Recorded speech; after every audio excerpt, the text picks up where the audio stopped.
In year 1, Aurelus Bakugan were all about having amazing stats in return for not having any support cards aside from evolutions. Aurelus Garganoid Ultra, Fangzor Core, Halcor Ultra, Trox Core, Cracelius Ultra, Gortheon Ultra, and of course Hydronoid Ultra were some of the best Bakugan in the game, and that's just some of the examples of good Aurelus Bakugan from that time. However, in year 2, things changed. Bakugan from other factions started to overshadow Aurelus Bakugan in stats. Heck, it was no longer have one Aurelus Bakugan for those spicy stats, it became have Aquos Hydrus for those spicy stats. And Aquos Hydrus brought in that amazing Aquos card pool on top of that. The only Aurelus Bakugan that was usable was Aurelus Trox Core, and that was because of its effect of boosting its stats whenever you play an action card on it. But that was a specific deck that needed to be built around Aurelus Trox. You couldn't just throw an Aurelus Trox onto any team and be good with it.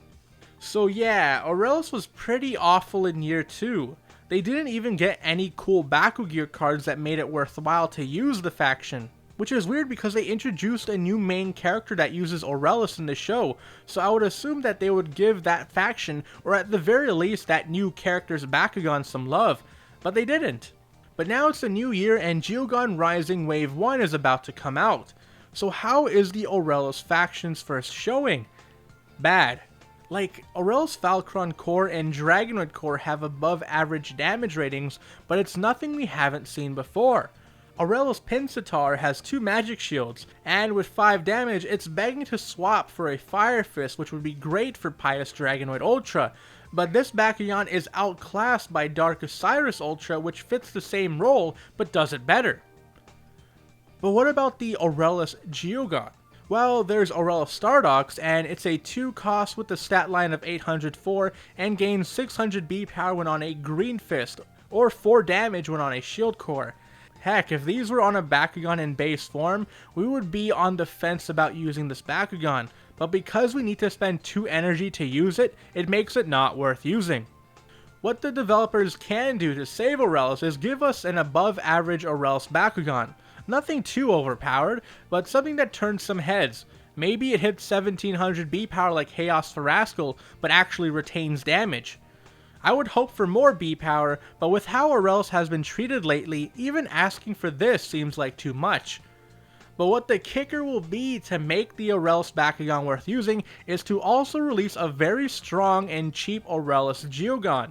Geogan have potential in the game, but right now they aren't worth using. Perhaps an Aurelus Geogan with amazing stats and effects can help turn the tides in favor of the Aurelus faction, while also putting over Geogan as well. But that's more of a I hope scenario.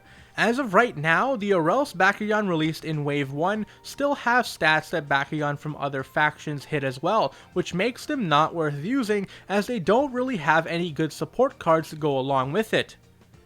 What I really want to see for Aurelus is the same philosophy of year 1, where it had something great, but you had to sacrifice something to use it.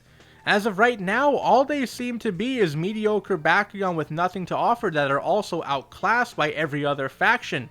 Heck, Aurelus was the worst faction in year 2, and if things don't change, they will also be the worst faction of year 3. Well, this has been Zeonic Blader. What do you think of Aurelus Bakugan? Do you even still use them? If it isn't Aurelus Trox Core, then what is it and why?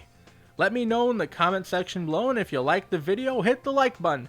Or don't, I'm not the boss of you, but be sure to subscribe and hit the notification bell so you get updated whenever I upload. Until next time, see ya!